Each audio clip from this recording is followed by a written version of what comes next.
I'm that Christian girl. Hey peeps, I'm Natasha and I'm that Christian girl.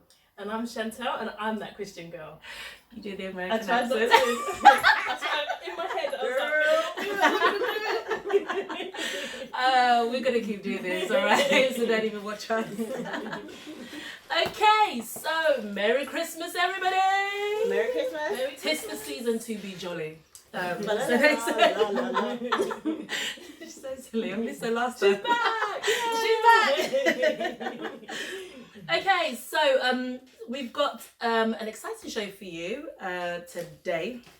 We are talking about consumerism and all the stuff that, you know, Christmas is about. People getting themselves into debt for Christmas. You know, I read somewhere it says 1/3 of Britons are borrowing money to pay for presents this Christmas.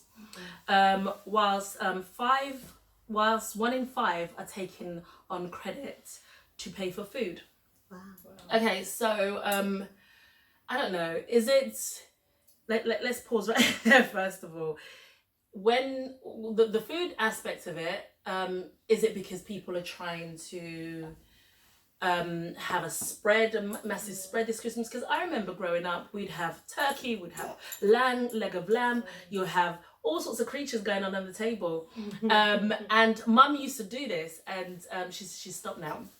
But she used to do it. She used to buy a whole heap for Boxing Day, the day, you know, and shops are open on a regular. So, what, you know, we've grown up, and now we're thinking like, you know, it's not necessary. If there's no food in the house, I get it. But let's take it from the presents situation. What's that all about? Would you do it? Would you do it? No, definitely not. I think I've got to a point where I don't even do some years I don't even do the presents. I just say I'm not buying presents this year, and then I just don't. Do you feel the pressure from the kids though, when you make that decision? Yeah, I guess now that they're old enough, because the older two are 5 and 7, so. They will realise when they don't get presents. But then I reinforce that it's not about presents. Yeah. In the January sales, I'll get you something. But I'm not doing presents for everybody this year. I really love that. That's good. I really love that. Yeah. I've definitely gone down the route. Historically, I've been buying for, you know, aunt, uncle, godparent, this parent, that parent. But I think this year I've made it clear it's for children. You know, and it's you know, more practical gifts. I've asked the parents what they want and just kept it simple, but it's a shame that it's come to that you know, people are borrowing to that extent. I know. But it's, I mean, I don't think it's come to that extent. People have always done that though. You know, when it's Christmas, people go nuts. They want to buy their kids all sorts of stuff. What is Christmas all about then? Because nowadays it's kind of looking more like a holiday, more than we're celebrating the birth of Jesus. I'm glad for what you said about what you're reinforcing within your children. I start reinforcing things, you know, this to my children anyway. It's about Jesus.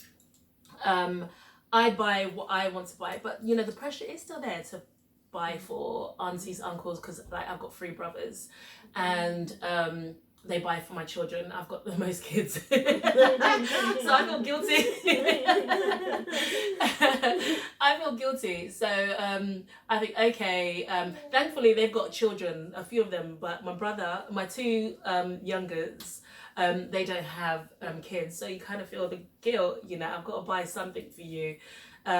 Obviously I'm not buying to their taste. So I'm not asking you what do you want, because I can't afford what you want. But you know, taking it back as Christians, what is Christmas all about? Because I think even as Christians, we participate in this.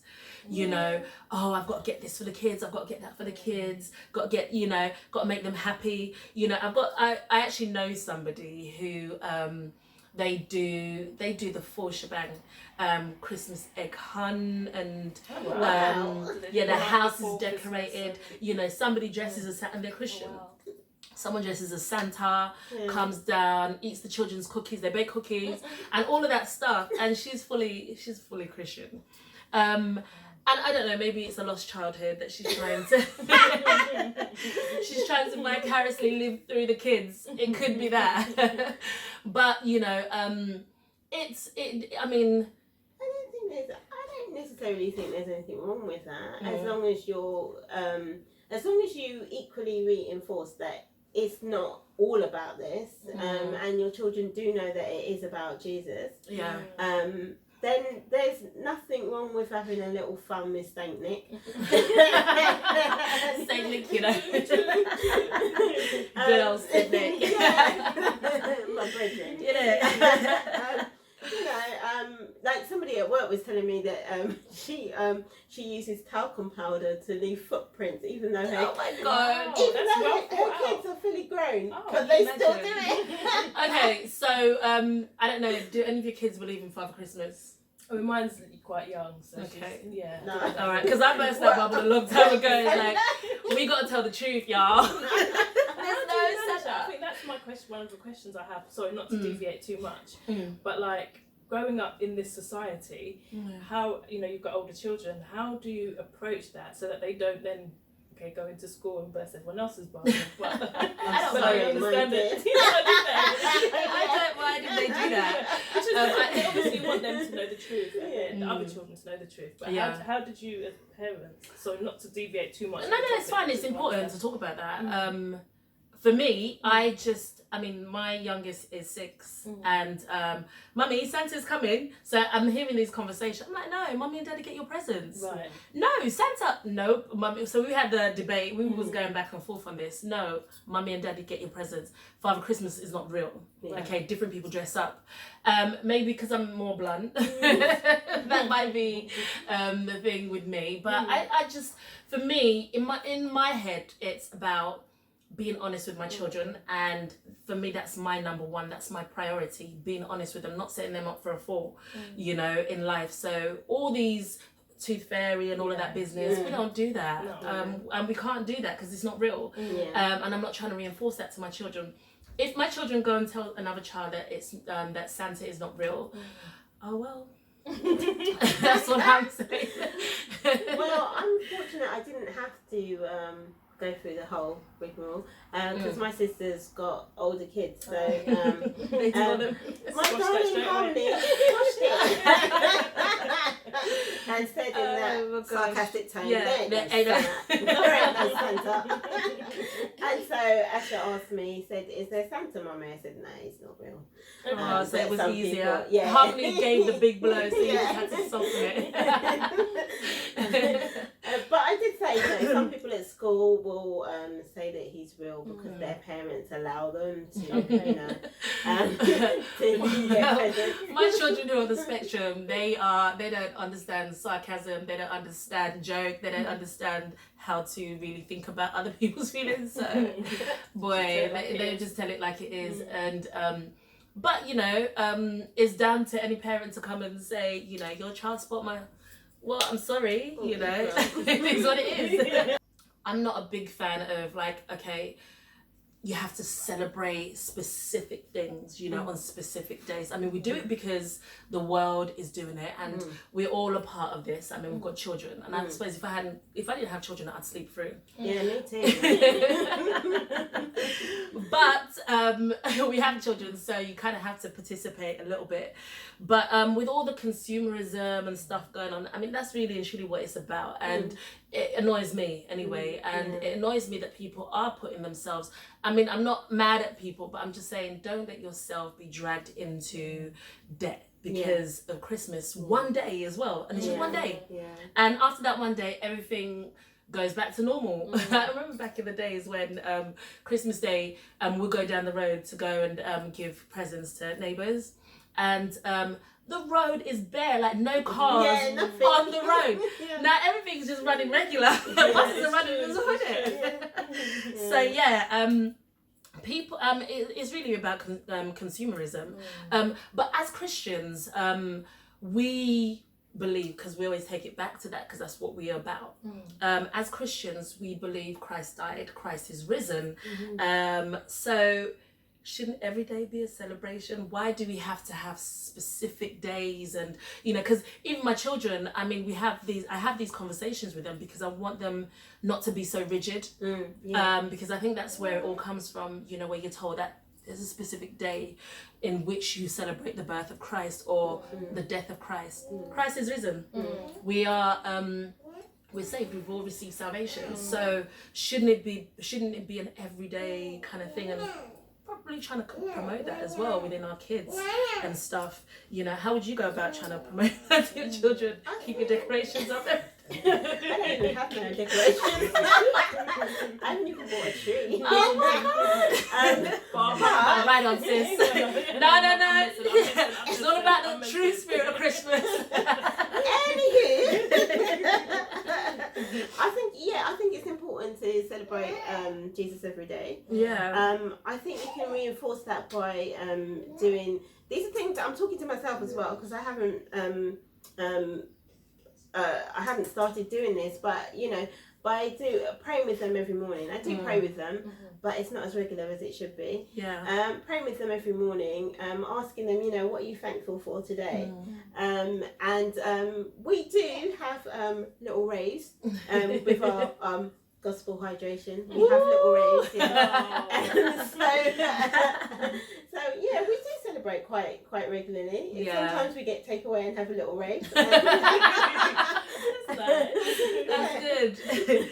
But I think that these kind of things are good to reinforce within our children. Yeah. You know, when I mean, mine's done through conversation on a daily basis, because I think even growing up and have grown up in a household, I mean, my mum did what she did, you know, but I believe as Christians nowadays, we know different and we know better as well. So it's more of trying to really reinforce, because, you know, I look back on my Christian walk and I feel like I've wasted so much years in not understanding. And so you find yourself doing what the world's doing rather than, you know, living your blessed life. And so, like, we're all about promoting living your blessed life, you know, and that is understanding that Christ died for us. We've got some scriptures as well that we want to share with you. Therefore, consider the members of your earthly body as dead to immorality, impurity, passion, evil desires, and greed, which all amounts to idolatry. So I chose this scripture because it's to kind of reinforce to people that, you know, even though some of us think about Christmas, we still indulge in the whole and I'm not begrudging anybody, because I do. I mean, I'll get my kids one presents, and again, we're talking about people getting in debt because of this. It's idolatry in a sense, because you know, I think people's idea of idolatry is, you know, worshipping dead calves and wooden idols and all of that, but it is it's esteeming other things above God, you know, putting them paramount in your life and letting them drive you to, you know, to debt. People actually forfeit paying rent or other household outgoings to pay for Christmas, giving your children that £160 or £208. Have you seen the price of trainers nowadays in shops? No, I haven't.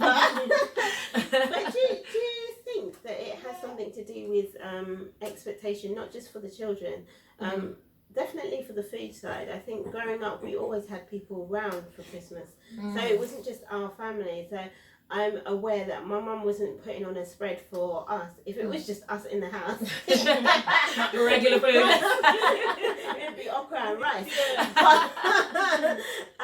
But because extended family were coming for Christmas Day, they you know, there would be a lot more than we would usually have for our dinner, and that's not just because it was Christmas, because, as you know, my household was Muslim and Christian. So they weren't necessarily celebrating Christmas. They were just taking into account that it's a holiday. So it's more of a holiday, isn't it? Yeah. Let's put on this big spread for everybody to come and spend the day together. Yeah, I mean, it's about family then. Yeah. You know, if we're thinking about it, coming together, appreciating each other, because we live in a society where it's work, and we don't see each other as much. So I suppose it's a time where we get to see family members that we don't see on a regular. But in that instance, you know, it can be done where people can bring something, Yeah.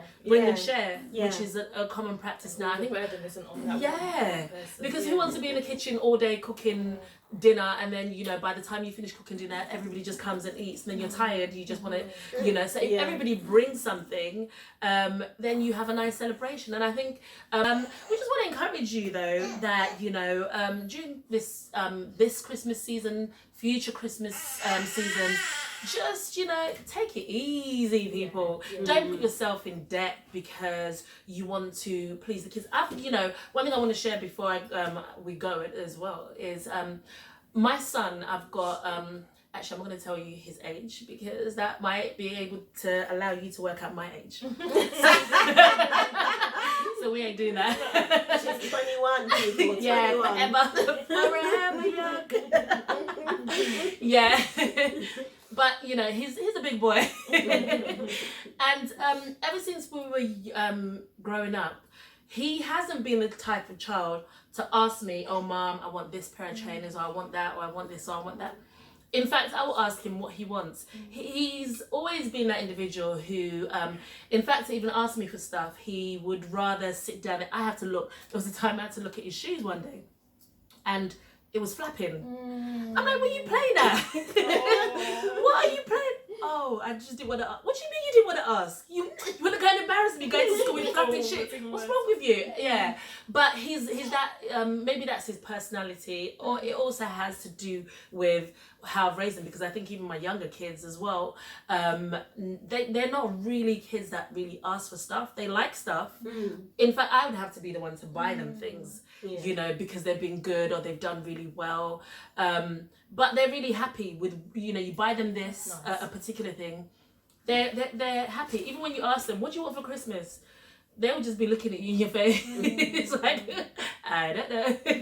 You know, so I think it's, you know, if you feel that your children have expectations, you have to look at, or high expectations, you have to look at, you know, how you're bringing them up. And I'm not trying to tell people how to raise your kids, but, you know, if you grow your kids in a particular way where, you know, you let them understand it's not about stuff. We leave things behind. When you die to go meet your maker, you ain't taking nothing with you. So teach your children to be content. And I think that's the key. Being content. You can have nice things, you know, but to be content with what they have and what you can afford to give them as well, you know, to be considerate and to be thinking about you know, not what other children have, you know, because I think as well what friends have can be a major influence. So yeah, it's about teaching. Yeah, and as they grow in that, that's how they will continue to grow. Yeah.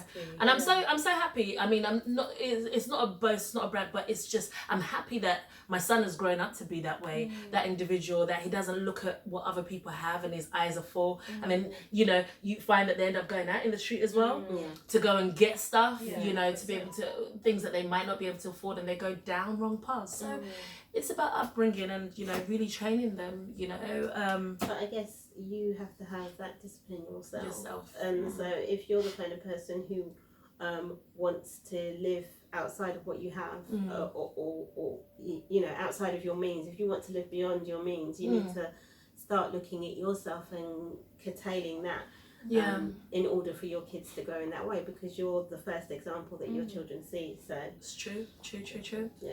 True that. And there is a scripture like that. Doesn't Paul say, "I've learned to be content in all things"? Amen. Oh, girl. But I don't know where it is. No? I think it's in Corinthians. I will find it. And put it out. Yeah. There's another one as well in Jonah that I saw this morning, Jonah 2:8, and it says, "Those who cling to worthless idols turn away from God's love for them." And it's a powerful one. I saw it this morning as I was scrolling through. I thought, yep, that's a good one. And we're not trying to accuse anybody, because we've all been down certain paths, you know. But it's about allowing God to work in you. yeah, it's as simple as that. And I think as well as when we become Christians, we think that we've got to work at this love that we get from God, and you don't have to work. It's so simple. Just allow him to love you. I know. And he pours so much into you. He pours contentment, all the things that we're talking about. All of these things come to you. I mean, I like to have nice things, but the way I shop nowadays, I tell you people, I shop in the sale, I get bargains, and I feel so good when I get bargains. Trust me. And you know, I like nice things. I like to, you know, to represent, you know, the brand or you know, the image that I'm trying to portray. But at the same time, I'm not doing it trying to break my bank. I do it. I mean, some of my outfits, we're going to have to do shows on this, you know, £5. I can shop on a budget. It's so good. And I think, you know, for people who like nice things, there's a sale. Yeah. You know, sales are good. The way I feel so bad, if I buy something full price and I see it in the sale for half that price or next to nothing, it hurts me. So, you know, sometimes wait for the sale. The very next day. That's the thing. Well, that's the thing, you know, now that my immediate family, my nieces are older, I can say to them now, all right, I'll give you money for the sales, and they appreciate that much more than me buying them something that they probably don't even want anyway. Yeah, and I've said the same thing to my brother. Stop buying my kids like toys, because they don't like the toy. They don't play with these toys. They play with the box, or they play it for that day.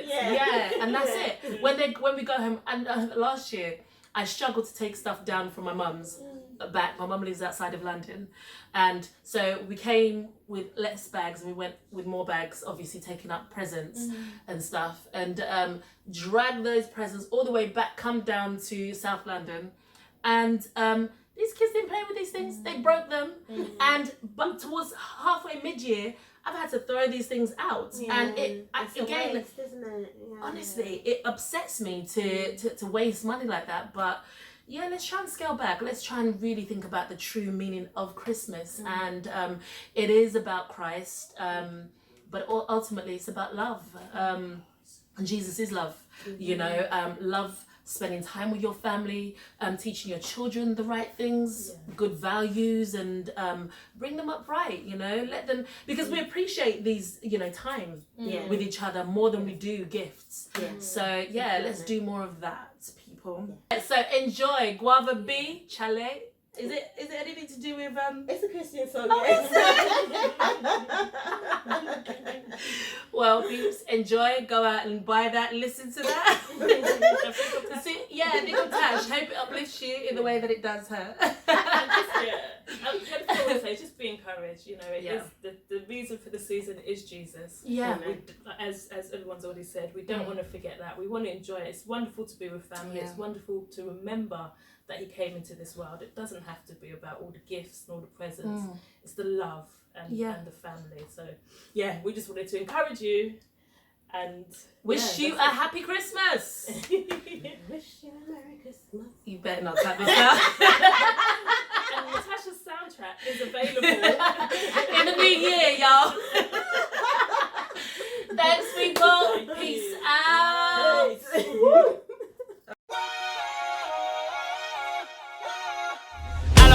Yeah, that's how I started off. You should know by now. That's right, I'm hard to stop. You should know by now. If you wanna try ting, I laugh it off. You can't bring me down. God first, so I never come second, and you should know by now. I come through with a blessed flow. Ain't saying I'm next to blow. I'm giving it my best, you know, and a little bit extra, yo. So anything that come my way, I will overcome the right way.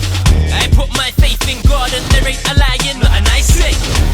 And I know that time here for a reason. Winter, spring, summer, autumn, survive through any season. Even when I walk through the valley, I keep believing. And you don't know, Charlie, I'm gonna get it.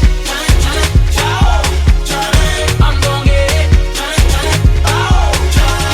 I'm gonna get it. Fly in the crack. Charlie, and you don't know, Charlie. Love God, love people, that's my motto. You should know by now.